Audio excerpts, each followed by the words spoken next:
What is up, everybody, and welcome back for the second episode of the Launchpad podcast. I am your host, Gabe Hardy, and in this episode today, I had the absolute pleasure of interviewing this gentleman named Cameron. Now, Cameron used to work in the cannabinoid industry as a chemist. And if you don't know what a cannabinoid is a compound found in the cannabis plant, otherwise known as marijuana, reefer, the devil's lettuce, whatever you call it, you know what it is. And most people are familiar with the common cannabinoid that has been getting people stoned for a very long time, otherwise known as Delta-9 THC. But with the Hemp Bill being passed back in 2018, we have seen an emergence of a very long list of new cannabinoids hitting the market. Things such as Delta-8 THC, HHC, of course, CBD, CBN, THC-O. I mean, there's a lot of these things out there now, and what's cool about them is, of course, they all have their own sort of unique chemistry to them, but anecdotally, these different cannabinoids have different effects on people. So yeah, I really hope you enjoy this episode. Cameron's a cool guy, very intelligent, very educated when it comes to these sort of things. I am going to leave Cameron's information in the description or the show notes, whatever you're listening to this on, down below if you want to reach out to him. And I know he does have some medicinal mushroom products for sale. If that's something that you're interested in, you can just, shoot him a message. So yeah, once again, I really hope you enjoy this. It was an absolute barn burner, as we would say here in the great state of Kentucky. And I would really appreciate it if you could like this video, if you could share it, subscribe, 5-star it, review it, all that shit. I would be eternally grateful for that. And yeah, if you do like my video, it's gonna increase your karmic score by 5%, which is substantial because we live many lives, many reincarnations here in the multiverse, the matrix, whatever you want to call it. And take this from a guy who has smoked a lot of DMT, man. I know how it works. I've stepped outside the matrix. I'm just kidding, of course. But yeah, for real. Hope you enjoy it. Hope you get something out of this. Hope you have a lovely day here in the Matrix. Peace out. Merging with simulator in 3, 2, 1. Cameron, what's up, man? Hey, Gabe. Nice to be here. Thanks for coming on, dude. No So problem. could you tell the audience just a little bit about yourself and why you're here? Yeah, so I am a new researcher in a cannabis biosynthesis laboratory where we study the molecular biology of cannabinoids and cannabis synthetic pathways in the plant. But prior to this, I was working in the hemp industry as a cannabinoid chemist, doing extractions, distillations, isolations, chemical conversions, and synthesis of cannabinoids. So I saw you on Reddit looking to interview somebody who knew a little bit about alternative cannabinoids, and so I thought I'd reach out. Yeah, I appreciate you doing it, man.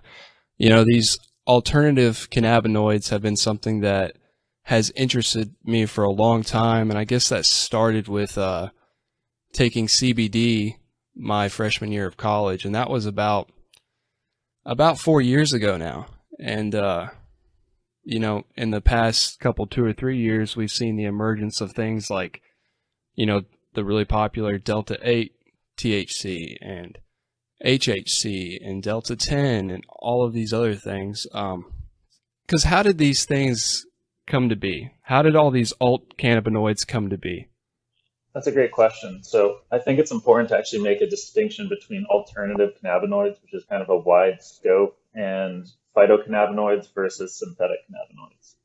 So phytocannabinoids are cannabinoids that are found in the hemp plant and cannabis sativa. And then you have all these semi-synthetic and synthetic cannabinoids, some of which are also phytocannabinoids, but some of which are not known to be found in the plant at all. And a lot of people do think that things like Delta 8, Delta 10, HHC are like new to the scene, but they've actually been around for many decades.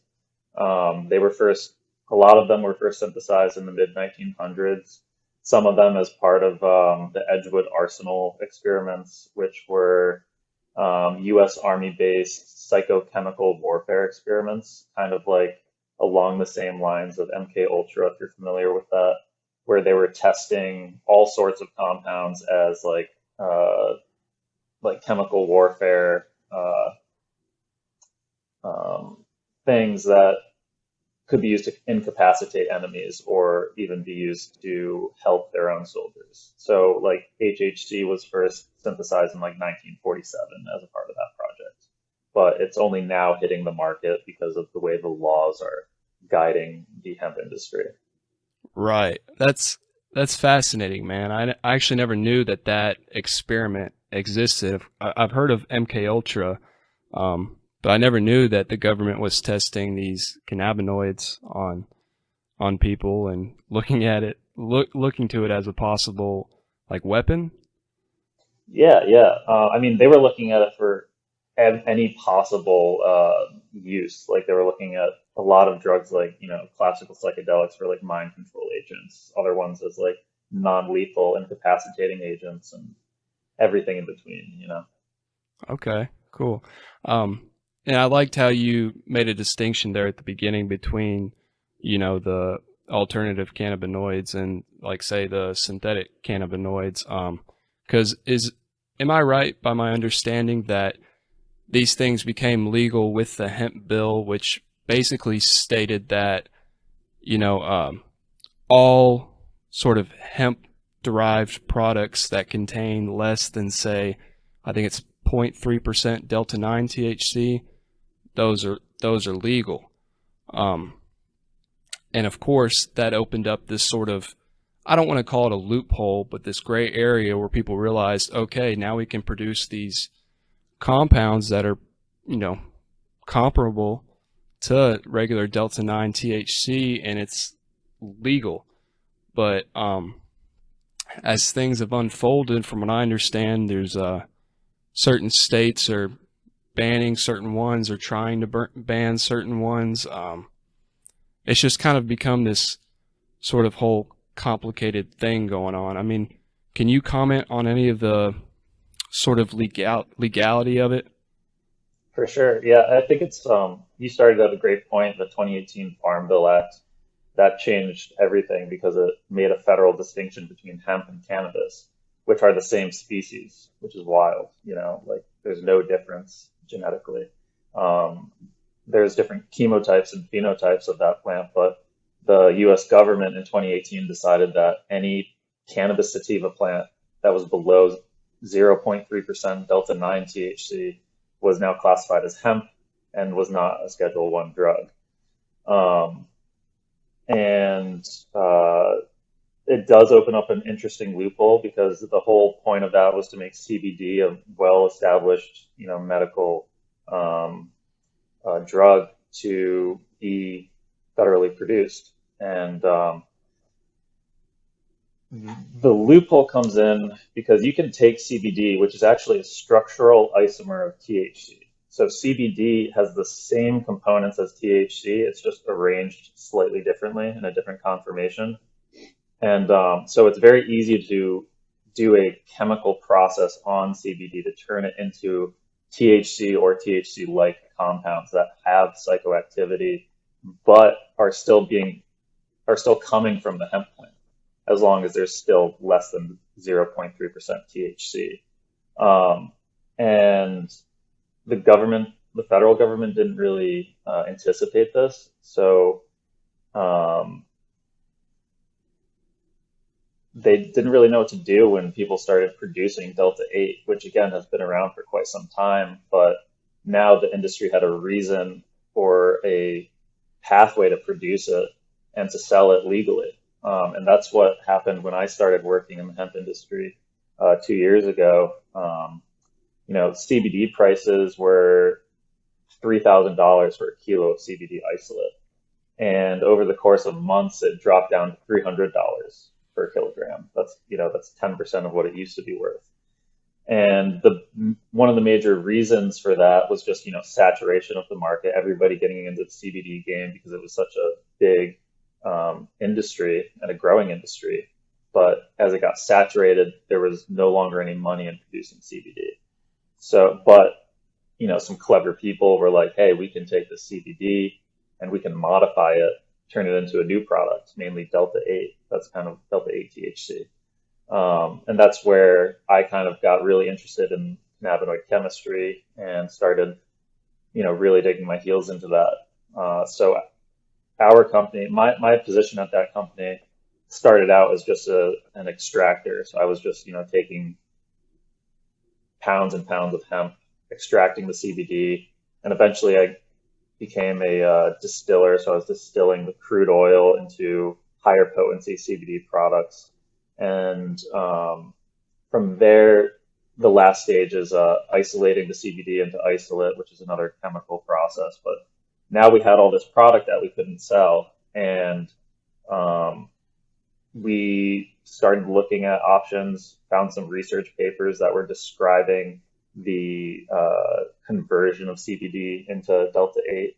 And I kind of took that R&D project under my wing, and I just started copying the reactions in the paper on a small scale, trying out different solvent and acid combinations because it's an acid catalyzed reaction.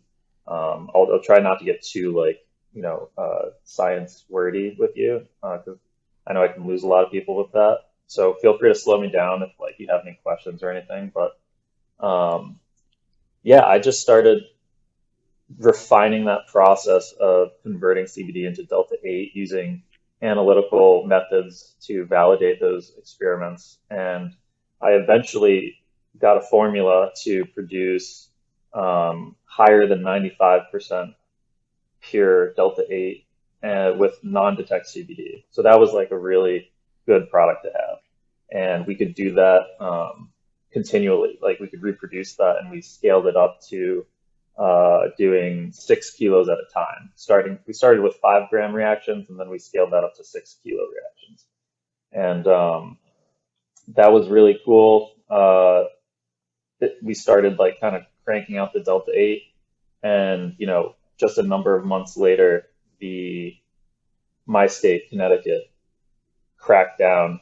They actually legalized recreational cannabis. And in the same bill, they defined THC as Delta 7 through Delta 10. So that includes Delta 7, Delta 8, Delta 9, and Delta 10, plus THCA content. So now that cannabis became recreationally legal in our state, it also mandated that you had to have a permit to work with it. But it also included Delta 8 in that permitting process. So now, only dispensaries can work with Delta 8, not hemp companies. So, and that was a new precedence, and we haven't seen that in any other states. The way that other states will do it is they'll often just say hey, Delta 8's illegal now. But our state, because we were already shifting towards legalization, they're like, hey, cannabis is legal now, but only the people who grow cannabis can have anything to do with Delta 8.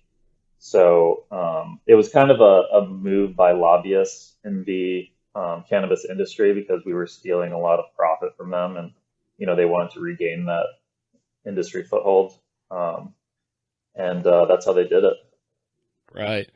And I mean, I'm sure, by them passing that law and changing things up in your state, that shifted the market for these things. And I feel like you're seeing that in every state across the United States right now with the alt cannabinoids, because I mean, if you think about it, and I've witnessed it in my own community of people shifting from buying black market, you know, marijuana products to going down to the gas station or going down to the vape shop and buying their Delta 8 or their HHC. And I mean, you know what, whenever all this Delta 8 and all these things first started to come out, and especially as it's progressed and I've kept up with it, one of the questions I've always had is, like, if you look at Delta 8, if you want to buy some bulk Delta 8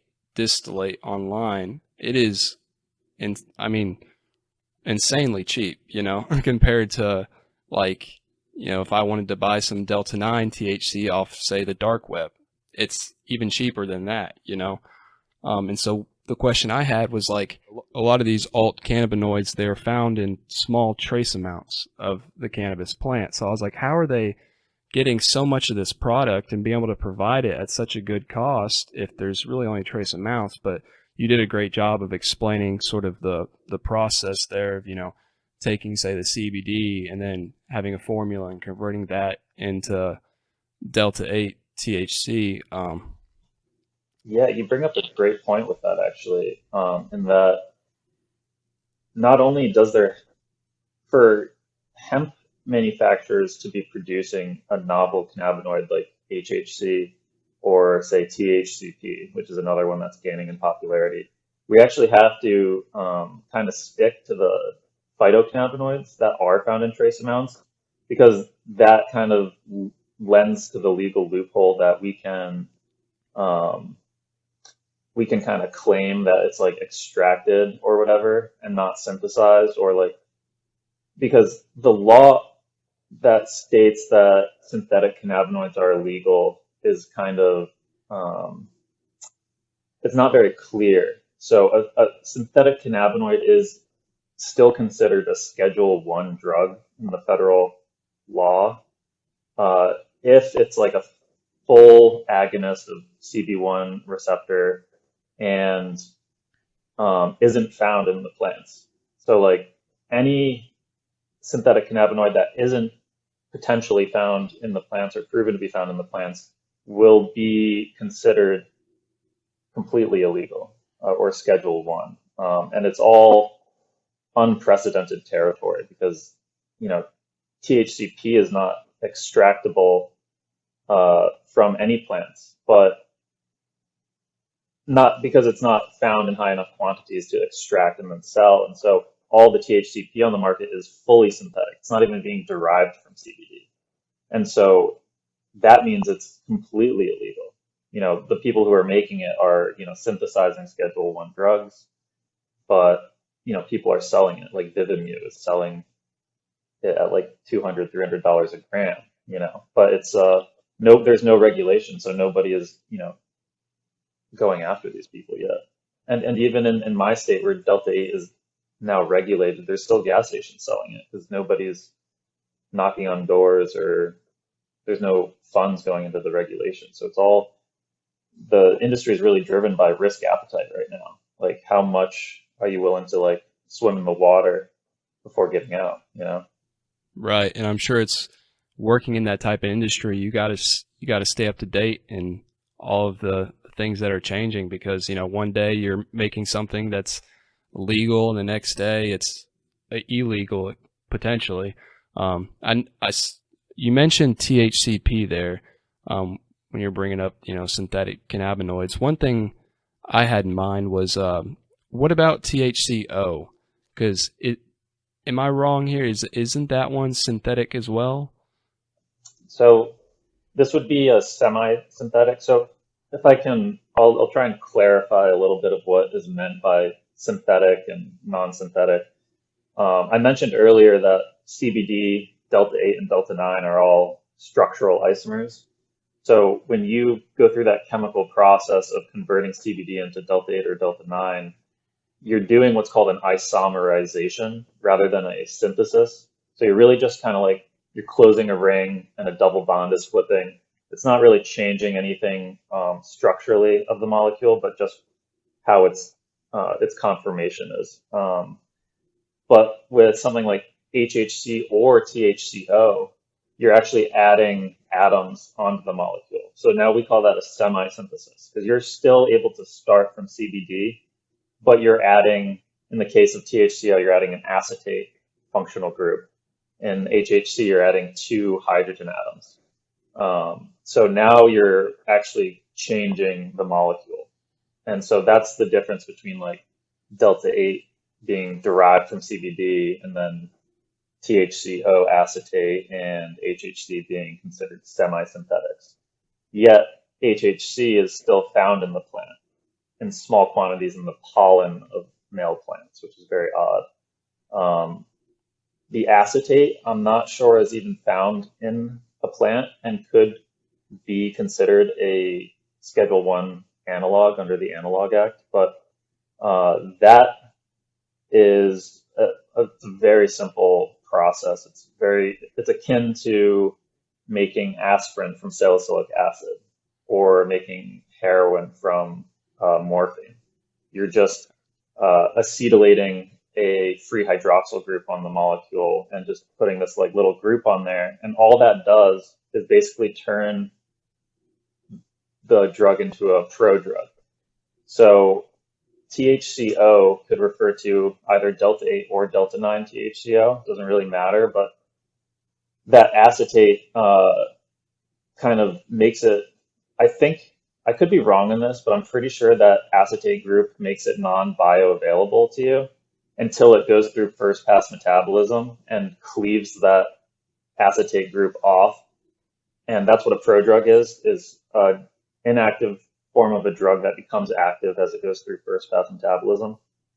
And when it goes through that metabolism, it removes that acetate group, it's now just the normal THC in your system. So you have delta 9 THC, goes through metabolism, takes that acetate off, delta 9 THC in your body. So it kind of extends the duration, or rather it lengthens the onset of the drug when it's taken orally.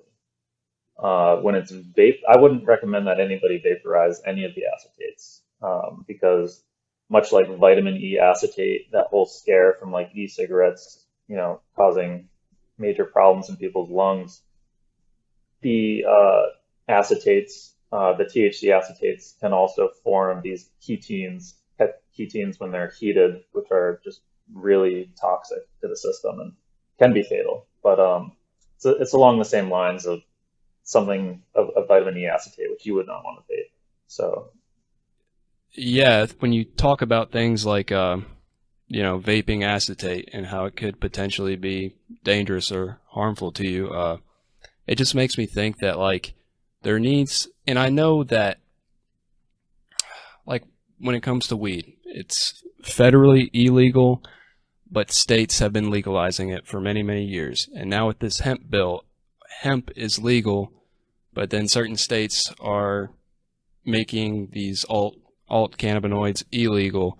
There just needs to be a blanket uniform thing going on, so there's not products like THC-O that could potentially harm people, because you're right about what you said earlier. I'm sure there is a massive amount of money to be gained right now through making these products, and so people are going to be willing to take those risks. And if you're somebody who doesn't have access to, say, a dispensary where you can get just regular delta 9 THC, you're going to be incentivized to buy something like THC-O, and your average Joe walking into the vape shop or the head shop, whatever, to get his fix or his cannabinoids, he's not going to, a lot of people aren't going to know these things. Yeah, I think a lot of people don't understand the risks associated with a lot of drug use, but I don't necessarily think that's the drug's fault or that there's anything wrong with THC-O acetate. I think that, I think drug information is really important.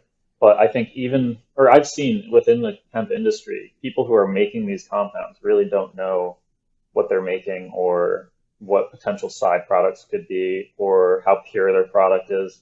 Um, just to speak on that a little bit, actually, that was one of the biggest takeaways I had. I tested a bunch of products off the shelves, HPLC analysis, tested the cannabinoid profile, and I don't think I ever found Delta 8 outside of what I was making that was above 80% pure. And they often had way too high levels of Delta 9 THC, which made it illegal right off the bat. But then it had, anywhere from like 5 to 30% unknown cannabinoids or unknown products. And so that's where it gets really interesting and confusing because, those side products may not even be identified at this point. And so if they're not even identified, nobody's doing research on them to see their toxicity levels and things like that. But because of this lack of regulation, there are a lot of dirty syntheses happening. There's a lot of like improper chemistry procedures going on that are leading to these low potency, high side products, end products. And we have no idea what that means for vaping, for eating, metabolism, any of that. And that's actually what I'm hoping to start studying in my lab now. I'm not too interested in the biosynthesis. I want to like uncover these chemical mysteries, these synthetic questions that I've developed after, working on making these products. And I think I had another point in there. You were talking about, what were we just talking about? I apologize. About how the labs, well, when you examine these things under a microscope. Thank you. So not only is there what I just said, but a lot of the third-party labs that people are sending their products out for lab testing, a lot of those labs are totally full of shit. Like you could ask them, hey, I want a report that says this, this, and this, and they'll send it to you. And it doesn't matter if you sent them in like maple syrup, And there's a number of labs doing that. And so it's really hard to even know like what certificates of analysis you can trust and which ones you can't. And so there's a whole bunch of just questions surrounding like what are we ingesting? And this goes back to the safety of your average cannabinoid user and people who may not have access to legal dispensaries or can't afford to get in there. I think a lot of these cannabinoids can be great for those people, can help them, modulate whatever they're trying to get out of their use of cannabinoids. But there does need to be more quality control, more information, more openness within the industry so people can actually get answers to their questions or even feel like they have a space to ask questions about like, hey, is this safe? What are the potential hazards of using this, But I definitely think it would be best to have all of them available because then we could be more open about research. We could be open about using them. And with things like THCP, which is generally synthesized, you're kind of breaking into that whole world of synthetic cannabinoids that, have a really bad rap. There's,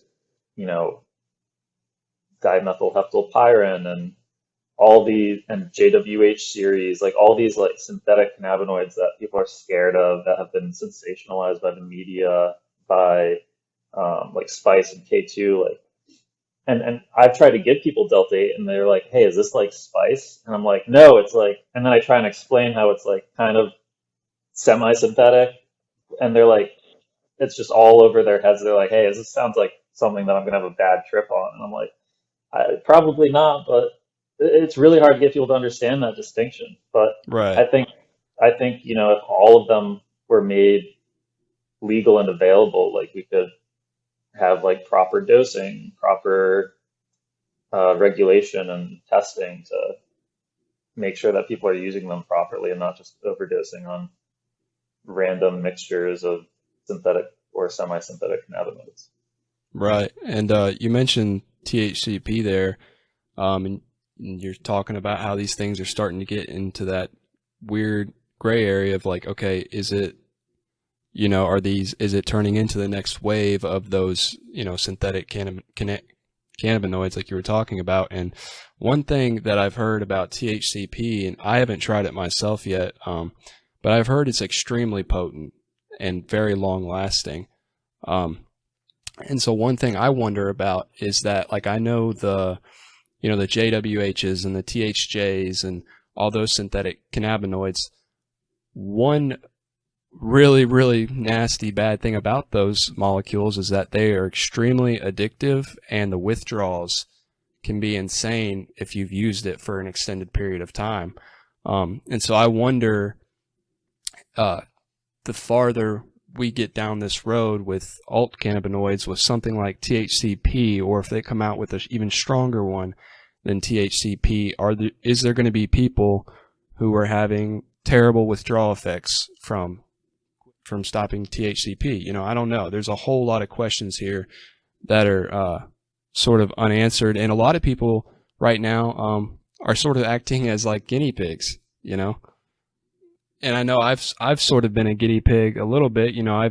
I've tried a few of these things. I've tried Delta 8, I've tried HHC, and I've tried THC-O. And what's interesting to me is, and I don't know how much of it is placebo, but they had varying effects. They were different. I mean, and not like insanely different, but it was tangible. And now people are getting into this whole realm of, not only am I smoking HHC, but I'm smoking a blend that has, say, maybe 40% HHC with 30% THC-O, and yada yada yada. But it's just it's cool because, like, I remember back in, not that long ago, it was the basic cannabinoids you had to go off of were THC and CBD, and that was in the legal states. If it's black market, marijuana, they really just try and breed for the plants that have the highest delta 9 THC content. But now you got people, like I said, making these blends of everything, dude. Yeah, first I'd like to address what you're saying about, withdrawals from intense like CB1 agonism, because I don't think that's a new thing necessarily. I myself have been addicted to Delta 9 THC and experienced withdrawals from that and been dependent on it. I think, again, it comes down to how these drugs are used. I have a tendency to use cannabinoids on a daily basis, sometimes to excess. And that's when I get into a place where if I stop, I experience things like insomnia, lack of appetite, etc., anxiety. But with some of these more potent cannabinoids, you're definitely going to get stronger withdrawal effects if you're using them in the same way with the same frequency as like the weaker cannabinoids. And I think that that's really just a result of people using more than they should. I think a lot of people tend to have this tendency to push things to their limit, to whether they're trying to escape something or they just enjoy intensity. A lot of people use drugs in massive excess, and that's going to have negative impacts no matter what it is. And I do think it becomes trickier when you have these super potent CB1 agonists available to people who don't know like what that means or what the risks are, using that excessively. And there already are like you talked about THCP being more potent, and that is true in one sense, but it's not true in the way that it's espoused in the media. People love saying that THCP is 30 times more potent than THC. But in reality, it has been shown to have a 30 times higher binding affinity at the CB1 receptor. And that doesn't translate to 30 times more potency. I don't know if maybe this would be interesting. So THCP, there's like a tail of carbons on the THC molecule. THC delta 9 has 5 carbons on that tail. THCP has 7. And they found this relationship that the longer that carbon tail is, the higher binding affinity it will have at that CB1 receptor, up to 8 carbons long. So there's another cannabinoid that hasn't been given a commercial name yet that has 8 carbons on that tail and will be theoretically more potent than THCP. And, I was interested in making that one. And that's what I'm actually pushing to create in our lab and do some research on, because nobody really has, not in a long time. People have made this, and people have even made even stronger analogs of this that, have come out in the past as like spice and K2, but now that we're kind of focused on phytocannabinoids, like maybe someone's going to identify this 8 carbon homolog in cannabis, and then that's going to hit the market. And then what's that going to look like? So I do think that's a great thing to bring up. And then to touch on blends, I don't really pay much attention to blends. Blends meaning like, combinations of HHC and delta 8 and THC-O in different amounts. Number one, I don't trust any package in the alternative cannabinoid industry to have what it says is in it. I've never tested a product and had it come back as what's advertised, not completely.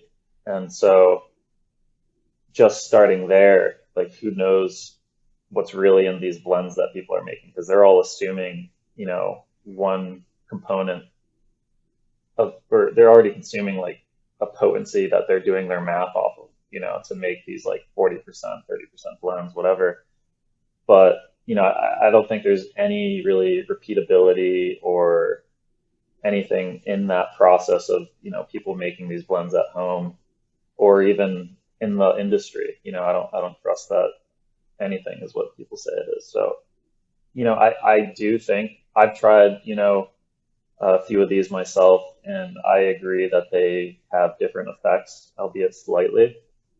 But, and people are bound to, want to like maximize the effect for whatever they're trying to treat or experience. And you see that with like cannabis connoisseurs, like getting all like exact about the terpene profile and the entourage effect and minor cannabinoids in their weed. And now you're just seeing the same exact thing in the synthetic alternative cannabinoid realm. And I think it's valid. I just don't think it's being tested in any rigorous or reproducible manner. And it's all anecdotal. Reddit is just full of people being like, I love 20% this and 80% this, or what have you. I don't know where their assurance comes from, or like what they're trying to really achieve by mixing those blends up. Right. I mean, it sounds like one big sort of beautiful mess going on. And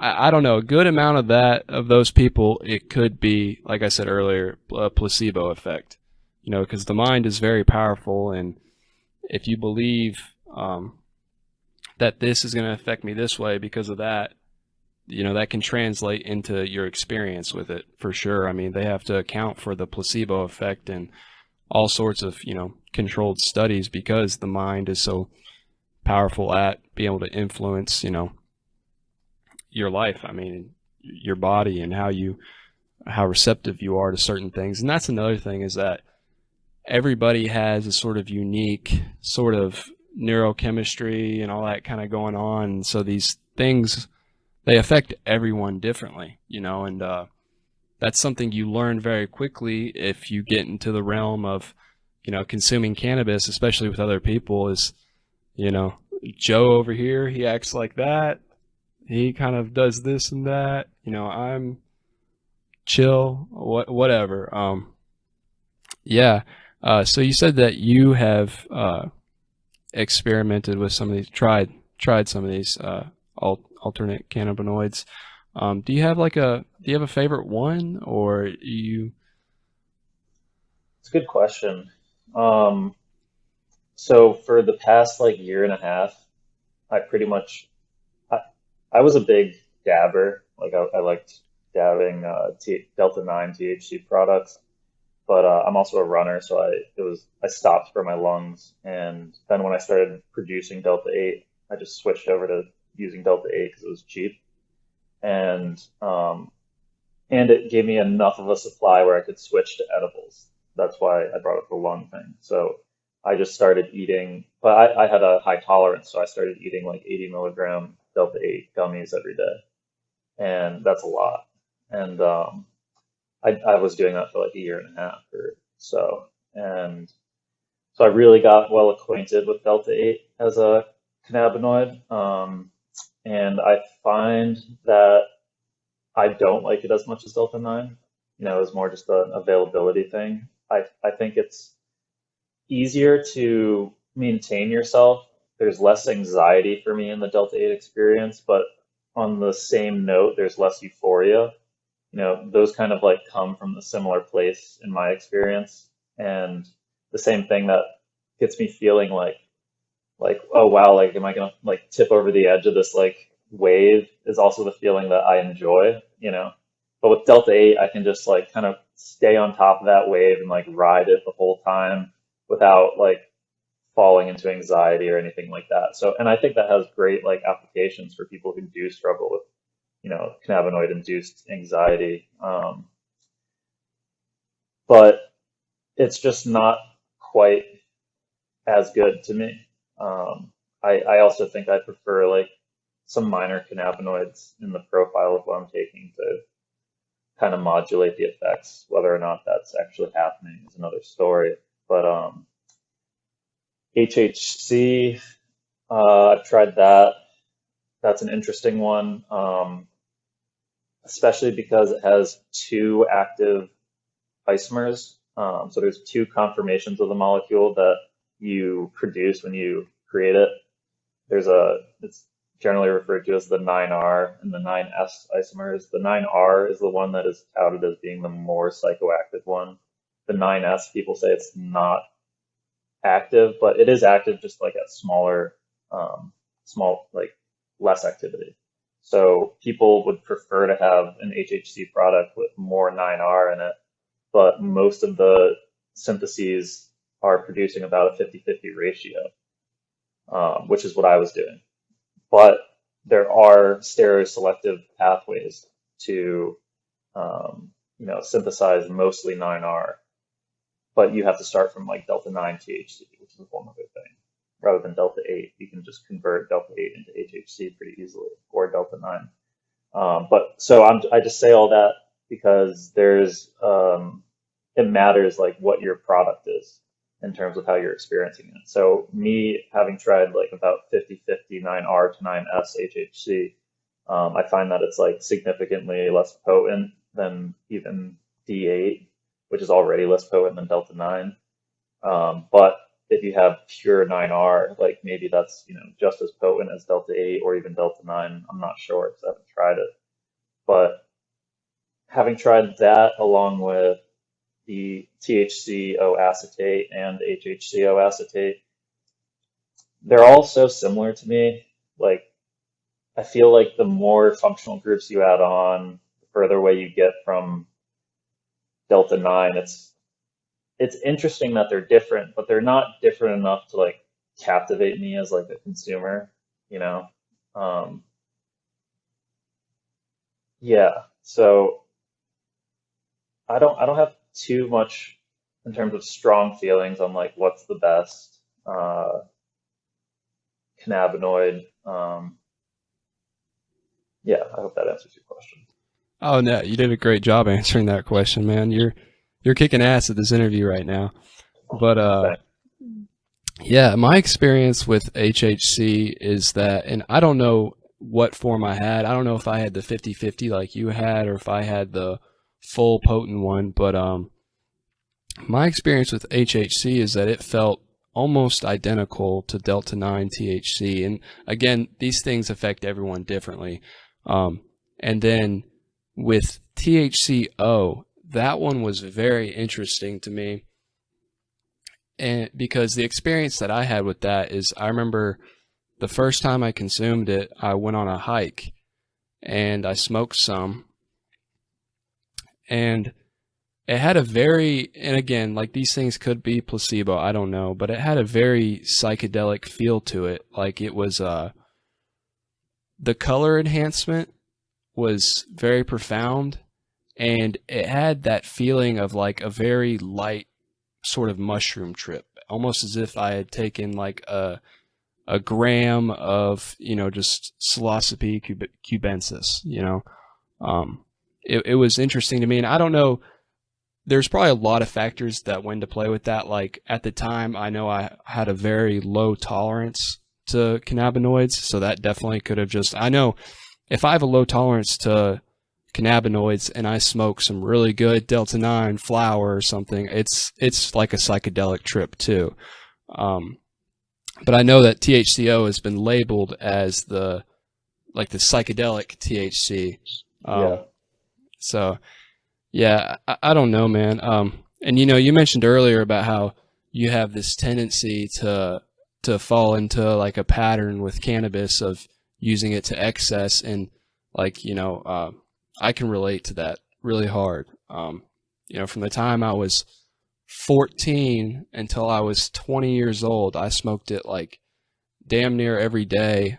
And the only thing that broke that pattern for me was actually getting arrested.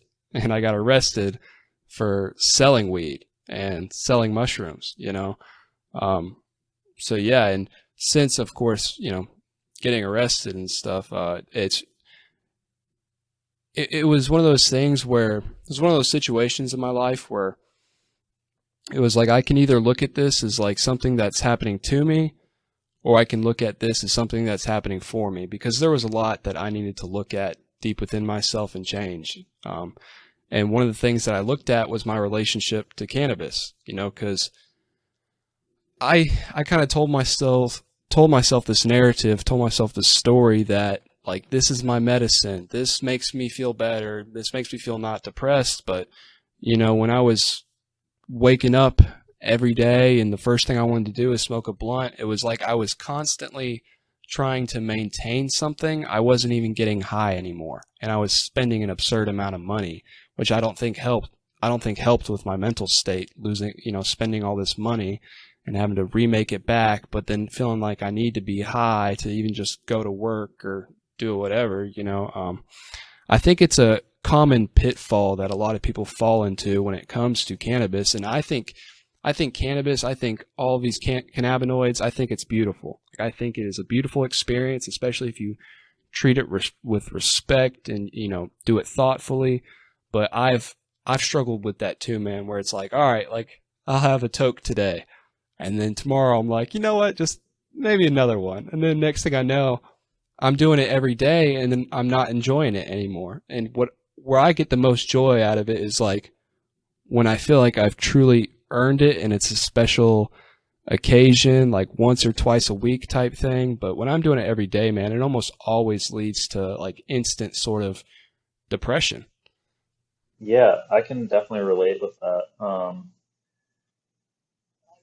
It's that classic cycle of like, wow, it's helping me, and then it just kind of plateaus and it's no longer helping you, yet you're still in that habit of using it. And for myself, I've actually been trying to address that recently, mainly because about a year and a half ago, I had an unrelated drug experience that led to chronic HPPD for me, which is hallucinogen perception persisting disorder. So I was experiencing hallucinatory effects over long periods of time, like the past year and a half, that haven't fully diminished. And I noticed that my continual use of these Delta 8, these high potency Delta 8 gummies was not helping that.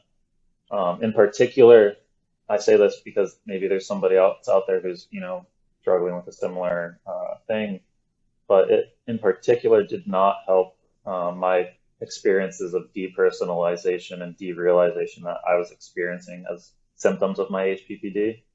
And I've been experimenting with not using cannabinoids to see if, that is a factor related to my persisting HPPD. And maybe it is, maybe it isn't. I haven't determined that for myself at all yet. But I do think that Delta 8 was potentially, a factor in that prolonged experience I was having. And I think that maybe and when I would use Delta 9 occasionally throughout the last year and a half, like it would feel different. I would have like less depersonalization and more like things would feel more real for me. And it may have not been the case if I was using high potency D9 products the whole time. So I don't know, but I don't think it helped the case at all. And I just put that out there in case it helps anyone else. Right. I actually have a video up on my YouTube channel that I made where I talk about my experience with HPPD because I went through the same thing a couple of years ago. It was when I was sort of still in my like psychedelic evangelist days where I had just sort of discovered them, and I was doing a lot of experimentation with a lot of different things very frequently. And after like a few months of hardcore binging, yeah, I went through this spiel of HPPD that I would say lasted for somewhere around 3 months. And I noticed the same thing is whenever I would smoke weed, it was like my symptoms just went through the roof. Like, I had to be somewhere like very safe to even smoke weed at that point in my life, because every time I smoked weed, it was like almost like a full-blown psychedelic trip for a little bit. Mm-hmm. Yeah, man. So I mean, we don't have to get into the nitty-gritty of that, but if you want to, maybe you could talk about like what sort of triggered that HPPD. I'm assuming it was a psychedelic experience. Yeah, I can talk about that a little. That was supposed to be a well thought out experiment that I was having. But I did not approach the experiment with the rigorousness that I should have.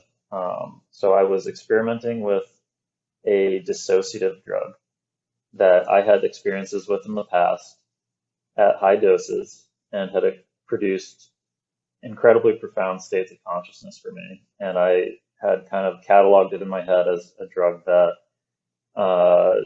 deserved some sort of attention. I didn't know, like, I felt like there was potential in it for some sort of potentially like spiritual journeying or therapeutic, whatever you want to call it. I thought there was potential. And I hadn't used this substance in probably a couple of years at this point. And I was like, okay, well, I was actually in a really great place. I was like, everything is going great in my life, relationships, like personal health, mental health, all of that was good. So I was like, this is a great time to enter into an experience with with an intention to do some self work and some self discovery. And with that intention, I took a large dose that equaled probably my largest dose that I had taken in the past. But in the past, I had used it like semi-consistently over a couple of months. And probably in retrospect, I had built up a slight tolerance to it. And so when I took this dose, having not used it in a couple of years, I was just blown way too far away and had a very traumatizing experience that I'm still kind of like working through it, but coming out of that experience was challenging because I felt like I had experienced a reality that was more real than the one I was in, and I was starting to question like uh, the reality that we all seem to live in, and I had a hard time even trusting that this was real for a while, and having been a dissociative drug, it also um, really ramped up these dissociative effects that persisted for me. The depersonalization and the derealization. Coming out of it, I felt like I was watching my life in a movie theater, and my life was the screen like 100 feet away from me, and that was really scary because right before this experience, I was in one of the best times of my life. Um, I thought I was like figuring everything out. I was like on top of all of my stuff. And this just totally rocked my boat. And, the universe was like, nope, like you're not where you think you are. And it's been a tough year and a half, to be honest. And I think really what I did wrong was, assuming that I could go back to that old dose because I thought, I've, explored many different substances that I've had a tendency to push doses higher than most. And I thought like, well, if I'm in a good place, like I can handle it. But it totally caught me by surprise. And I couldn't really handle it. And I don't think there was anything I could have done to prepare to handle what I confronted. And so I just, and I was and am like a very experienced psychonaut. I've done a lot of personal research um, and I like to think that I dig into the science of it a little more than most. And I had, a bit of an ego, I guess, about it. And I was cocky and I just, I made a mistake and it was a big one. It was a big one. So be careful out there. And Right. and I agree with you that like using cannabis was like it would just totally amplify those effects. Like whenever I would take a gummy or whatever, my visual snow would just it would be like just static, especially if it was nighttime. It would just be like a blizzard in front of my eyes. It was Right. very frightening at times. And yeah. One of the symptoms I had, it wasn't, uh, I would say exactly like visual snow, but it was every time I closed my eyes, there was at least some sort of slight closed-eyed visuals going on, and especially when I was trying to go to sleep at night, which was annoying. But yeah, man, so you took that dissociative, you revisited a dissociative that you hadn't, you had experience with, but hadn't interacted with it in a while. Um, and I know like with dissociatives, the tolerance on them works kind of weird. Like say, um, for instance, with acid, right? If you take acid today and then try and take acid tomorrow at the exact same dose, you're going to feel almost nothing. But with something like dissociatives, so I could take ketamine today and take the same amount of ketamine tomorrow, and the effects will be diminished some, but not as much as, say, taking the acid back to back. But with dissociatives, you can kind of do that perpetual redosing and do it consistently for a little while, and it takes a little while for your tolerance to get built up. But then once you have it, it's there for a while. And how long, it depends on a lot of factors, but it seems to stick around for a while compared to something like a classic serotonergic psychedelic like mushrooms or acid. You can take as much acid as you want, and then it takes about 2 weeks to fully reset that tolerance to it. So yeah, I can see why, from your perspective, you were like, well, I've taken this dose before. I'm experienced in these things. Like I know not that you know what's going to happen, but you feel like you're prepared for whatever. And that's something that needs to be talked about more, man. And, you know, because I'm guilty about this myself, about sort of glorifying psychedelics. And I do think that they're a beautiful tool and going to be very useful to many people's lives. But, you know, there is a possibility of things like this happening, you know, to even the most experienced psychonauts out there, you know. Like I thought I was pretty experienced, and I've had some rough goes during some trips, and then, yeah, I had a really, really strong acid trip that kind of triggered mine.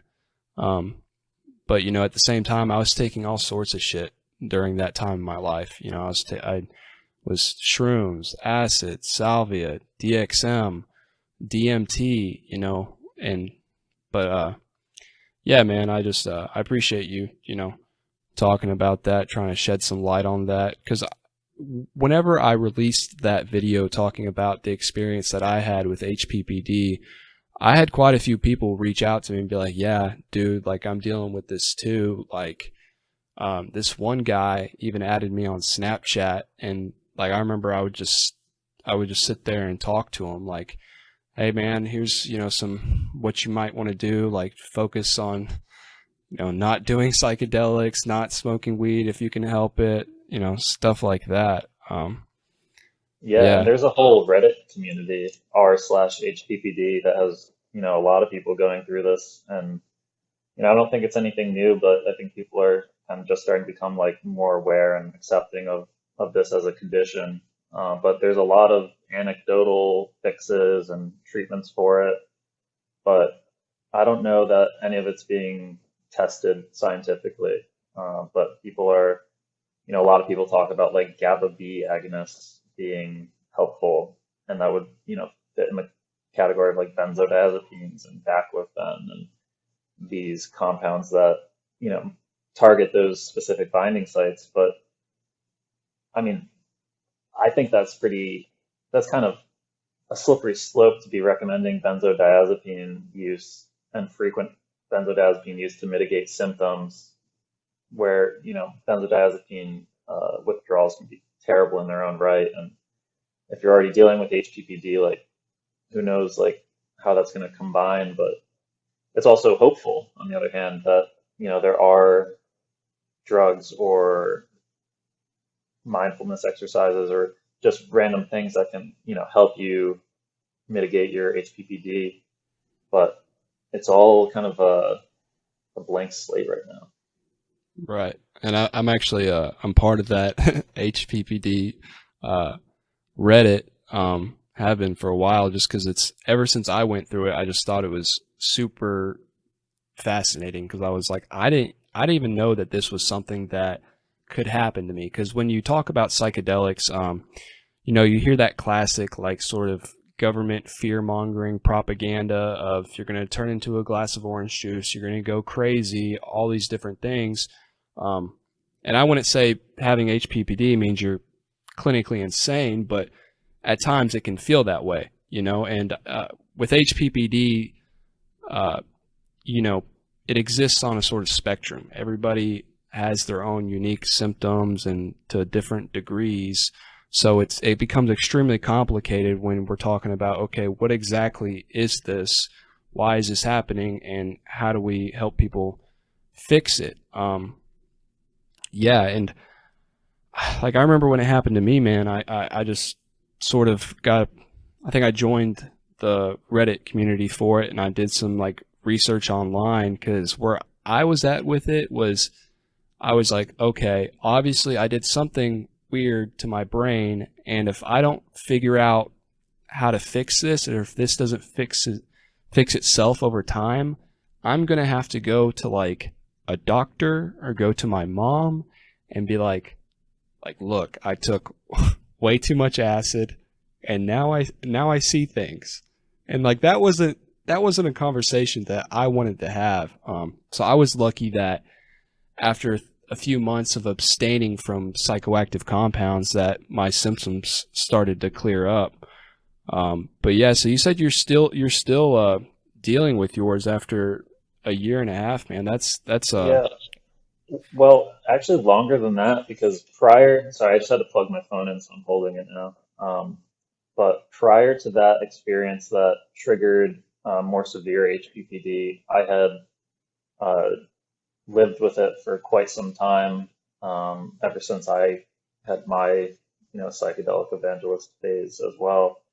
And for years, like, I couldn't look at a pattern surface without it moving and morphing, and smoking always enhanced that, but I didn't mind it. It was just kind of like a part of life. I kind of accepted that I had eroded the barriers a little bit between like whatever my brain is trying to filter out and what most of us perceive. And it wasn't until that experience like that the HPPD shifted into something else and had those dissociative effects and led into depression and stuff that it actually became like a problem that I realized I kind of wanted to try and treat or find a way to work with. And a lot of my HPPD at that point in time, I think, got a lot worse because the experience that had initiated this second bout of it was something that I couldn't even communicate to anybody, and and I have friends that do drugs, and I couldn't think of a single person that I could talk to who could even begin to relate to what I had been through because it was just so bizarre and so far out there. Um, and so I went to the internet. I started like looking for people who had overdosed on this drug and see what their like reactions were. And I actually started finding that other people were having similar experiences, but it seemed very hard to find anybody to talk to about that. And I think that that's such an important thing coming out of one of these like reality shattering experiences is to be able to even talk to somebody about it and have your experience validated a little bit. And I think a lot of people out there, are probably going through these experiences with no resources. And, I just wonder like how much worse it can get when people don't ever find somebody that they can explain it to, or don't even have somebody who will listen to them try to explain it, because that a lot of what I was feeling was profound experiences of isolation because I had recessed into the deepest parts of my mind where there was nobody else. And so, and I had experienced years there. And so I felt like this profound isolation that I couldn't communicate. It was just like a terrible horror to try and think of. And then when coming out of that, I was like, wow, I am alone because nobody can even begin to process what I'm trying to say or can even try and listen to this. And so I think that, there's a lot more to it than just chemical actions in our heads. Like, I think there's a lot of behavioral stuff that plays into it as well. And I think community and support systems are just incredibly important for certain cases of HPPD, just because that's been my experience. right. I agree. I don't know what I would have done if I hadn't had my buddy Josh at the time to talk to about my HPPD because I felt crazy, man. And it's not the type of thing that you can go to just any person and be like, look, like I'm seeing shit. Yeah, I'm with you there. I think in general, human beings, we crave connection. I think a lot of what your quality of life is how well you're connected to the people around you and what those relationships are like. I mean, that's not the only factor, but I think it's a huge one, Yeah.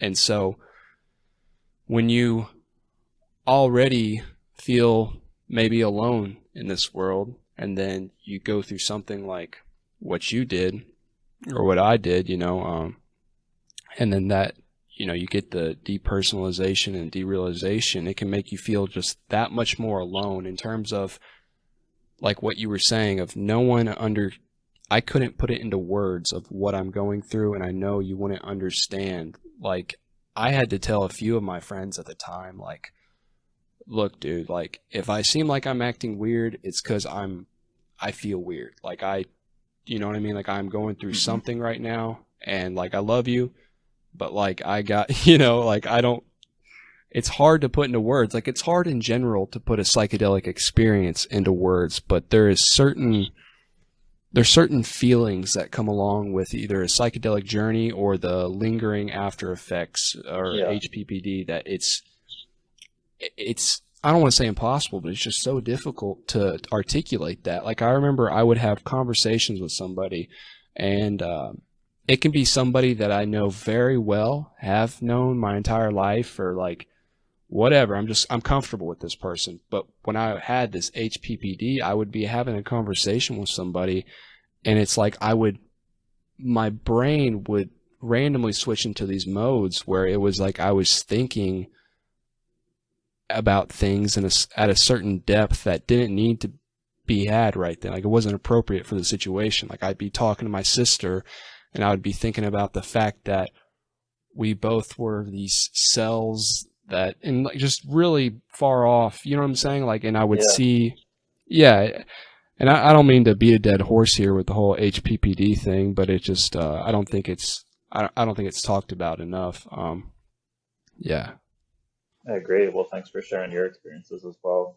I don't know many people who do experience that, so thanks. Yeah, man, of course. One thing, one subject I was excited to talk to you about, because this has been up for debate for quite some time now, is the whole area around HHC, the alt cannabinoid, and drug testing. And just so, like, a basic overview, and then I'm going to let you correct me and fill in the gaps, because you were obviously very fucking educated when it comes to these things, and I love it. But from what I understand with HHC, right? So if you were consuming HHC by itself, and you're not consuming any other cannabinoid products, it can make you fail. It will make you fail, like, say, an instant cup test, a dipstick test. But then I've heard reports of people sending it off to the lab and passing that way, because apparently it metabolizes into something other than THC.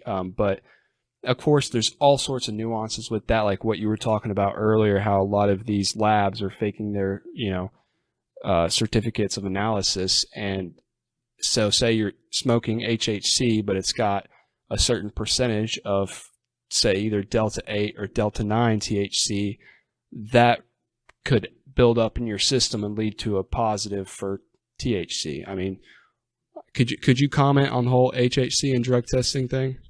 Yeah, because this has been, of interest to a lot of folks. I was actually, when I was making HHC, we were able to make non-detect Delta 8 and Delta 9 HHC. So according to our analytical equipment, there was no other cannabinoids in there other than HHC. And I provided some of that product to a third-party researcher who wanted to find out if, it would pass a drug panel. And they had somebody who had been sober, and I don't know the details of, how, careful they were in their study. And I just kind of talked to them about it anecdotally and provided the material, but they got back to me a couple months later and they were like, well, HHC definitely does not pass a drug test. And that was, off of non-detect product. I don't know what types of tests they were doing. I don't know if they did a dip cup and, a lab test, but I do know that the metabolite that they usually test for is either 11-hydroxy THC or 11-carboxy THC. And those molecules that are generally what are screened for in the drug tests, it's kind of unknown whether or not those are also metabolites of HHC in the body.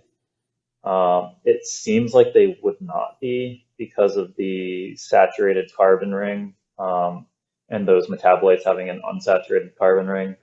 But it could be that the metabolites that are created by HHC are close enough to be identified as the same metabolites. So it really isn't known. Maybe somebody's doing research right now, but I would say to anybody looking to subvert a drug test not to rely on pure HHC consumption to do so.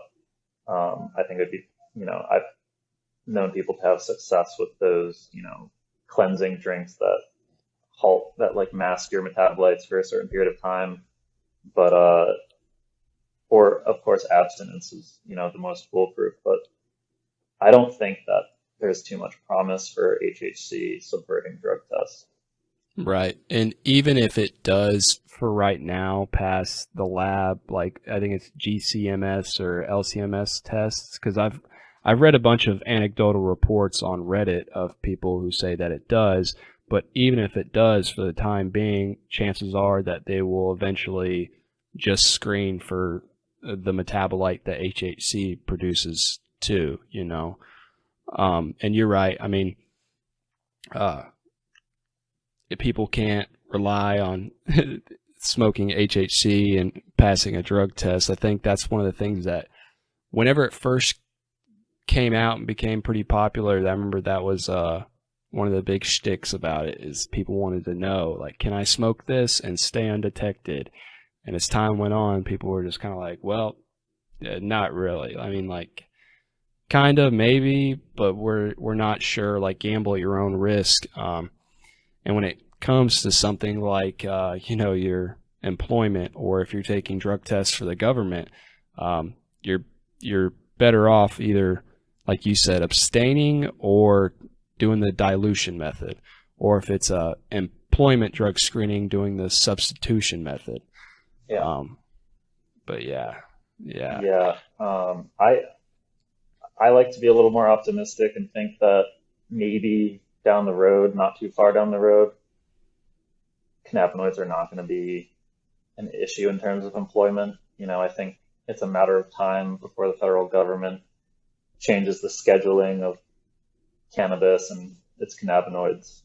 So I hope that things change. And in the meantime, I've personally taken the stance that I'm not going to change my drug use for a job. And I know that not everyone has that privilege, but that's kind of my bullish attitude towards it. I think it's ridiculous for that to be a stipulation of employment. It really bothers me. But again, not everyone can make that choice for themselves, but I hope that someday they can.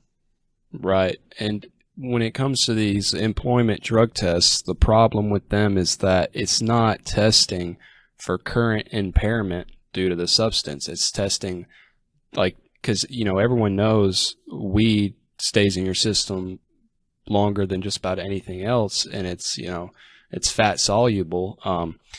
So, you take this employment drug screen, and if you smoked weed, 2.5 weeks ago, when you were at home by yourself in the afternoon, you could potentially not get the job or get fired for that. It's like that was a substance that I chose to consume on my own time. It'd be one thing to be like, all right, you're working around heavy machinery and we got to make sure people stay safe. And if there's an accident, then we can blood test you for THC. I understand that in terms of liability issues and things of that nature. But I think it's absurd as well, man. People, the way I see it, and I understand too that not everyone has this privilege, and I completely get that. But the way I see it is that, I'm with you. I don't want to work for an employer who's going to look at, well, he has THC in his system, he can't work for us. It's like there's so much more to a person than what, drugs they choose to consume. Like, there is, it, there's more to a person, there's more to what someone's saying than just the language they're using. Like when you interview at a job, you can get a general feel for people and a vibe from them. And I would way rather, if I was an employer, go off the dude who I think is, would get along well with everybody, who is, a self-starter, who is, passionate about the mission you got going on, yada, yada, yada, over, well, this guy smokes weed. So like, yeah, it's a weird residual thing that is left over from, our society having demonized these things for so long. But me and you were lucky enough, I guess, to live in the time where we're going to get to see that all turn around. And I agree. I think it's just a matter of time before it's not something that, your employment hinges on. Yeah. Have you ever read P-Cal? Oh, by Shulgin? Yeah. No, I haven't read it. No, I've heard Okay. of it.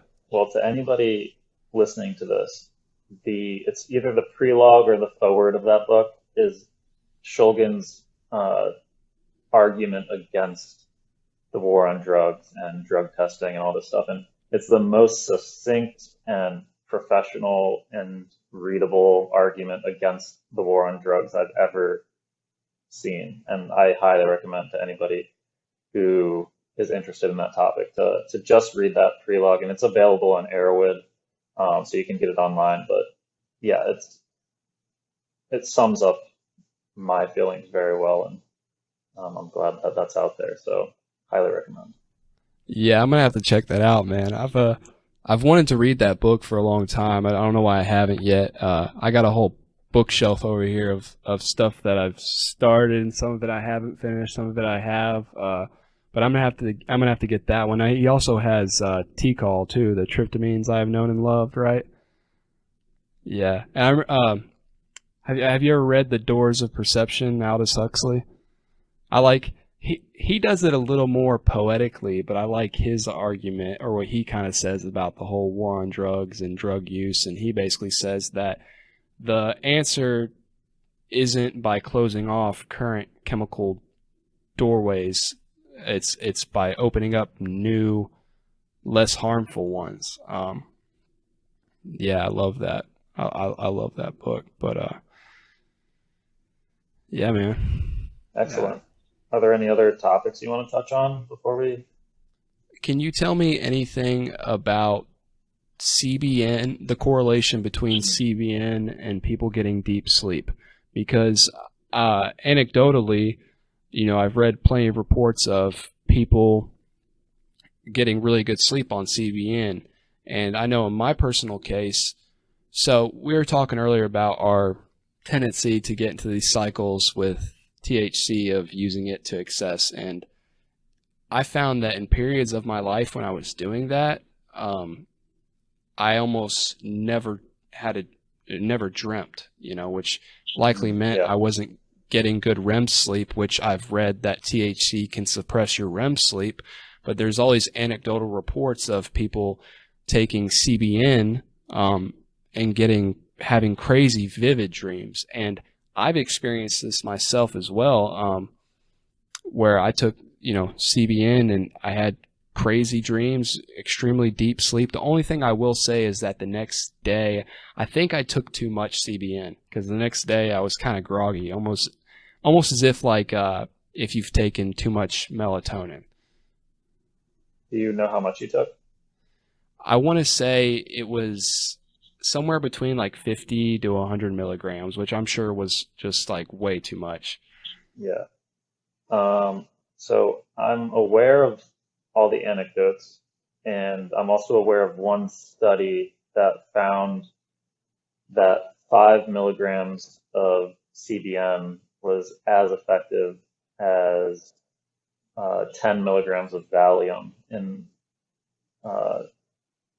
either falling asleep or like decreasing sleep latency or like staying asleep. I don't know which metric they were looking at, but It was Right. essentially equating 5 milligrams of CBN to 10 milligrams of Valium for sleep. And I have not experimented with it myself as much as I probably would have thought I would have. I have it at home. I just, I've tried putting it in tincture and I've tried like dabbing it, and I just never noticed anything with it. And maybe I just wasn't being perceptive enough, but I can't really speak too much on that. Uh, but I do know that it's helping some people and that they're finding these results in studies, and um, it's interesting. And I think that's also like a factor when people have like really old weed. Um, THC will eventually oxidize into CBN, and so you're going to get decreased potency but increased levels of CBN in your weed if it's just sitting around in open air and stuff for a long time. You might smoke it and find that it makes you sleepier than it used to, or what have you. And so I hear things like that. But that's about it. That's interesting that you said that, because I remember um, this one time. It was probably like, I would say 2 or 3 years ago now, but I made these super mega potent homemade brownies, special brownies, uh, weed brownies, people. And um, I read somewhere that, you know, when you bake it, whenever you decarboxylated it at certain temperatures for a certain amount of time, different factors, that a certain percentage of it could turn into CBN. Um, and at the time, I didn't fully know what that meant. I thought it was just a normal, and I mean, it is a cannabinoid like CBD, but I didn't associate the fact that, CBN was good for sleep until here recently with all these anecdotal reports. But I do remember when I made those brownies, man, like it it put me to sleep like nothing else ever has. Like I finished making them, and me and my roommate at the time, I think we ate them somewhere around 6 o'clock in the afternoon. And at 7:30, my roommate looks over at me, just stoned out of his mind, and says, "All right, man, like, I think I'm gonna go to bed." And this is the type of dude who went to bed every night at like 3 or 4 in the morning, and he went to bed at 7:30 in the afternoon because of these things. And I remember I slept for like 14 hours or something insane. And but yeah, that's just Well, that's really interesting, because I was actually just talking about this to another guy in my lab who was talking about how he feels like he got his formula down perfectly for decarboxylating his weed and making a tincture that he enjoys. And he's like, yeah, I think like the CBN to THC ratios are good or minimized. And I found that interesting because, people do talk about converting THC to CBN through over decarbing or overheating.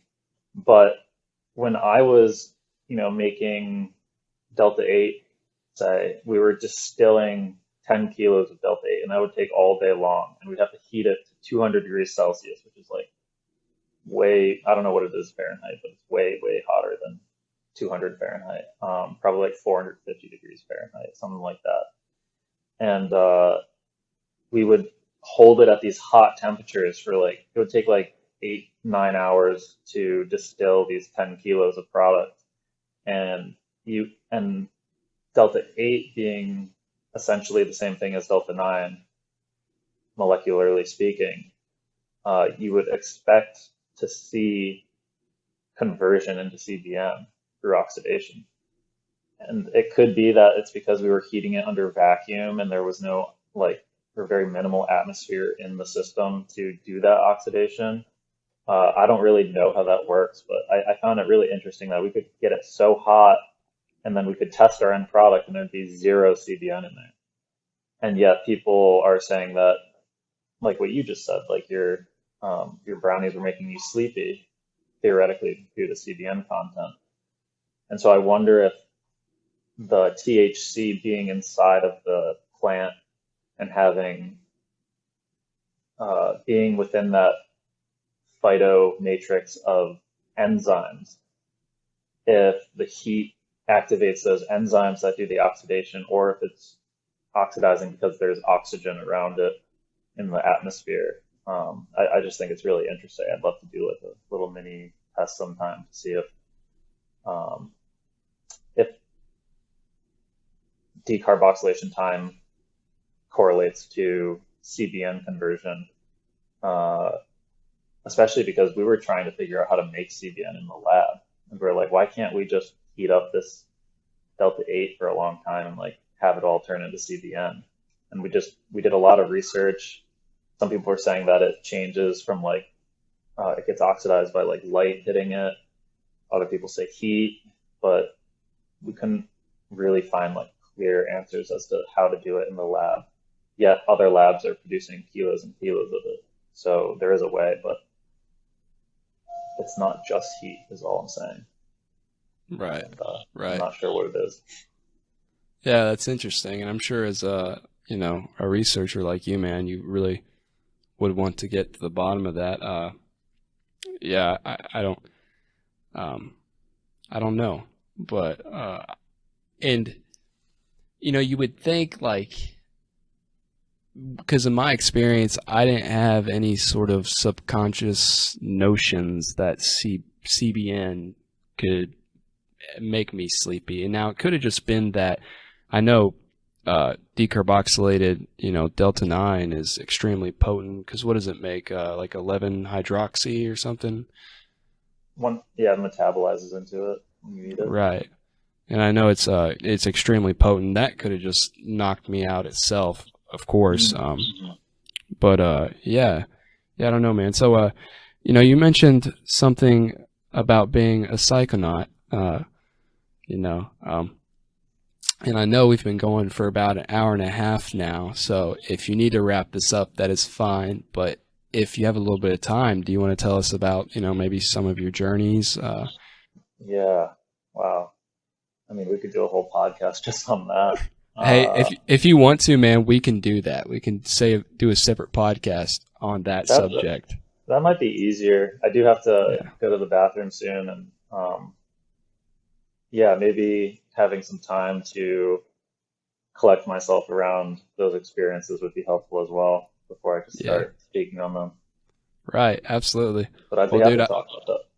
Yeah, man, I'm already excited to have you back on to talk about that. I really appreciate you coming on today. You did amazing. You provided us with some awesome information. But yeah, man, I really appreciate it, Cameron.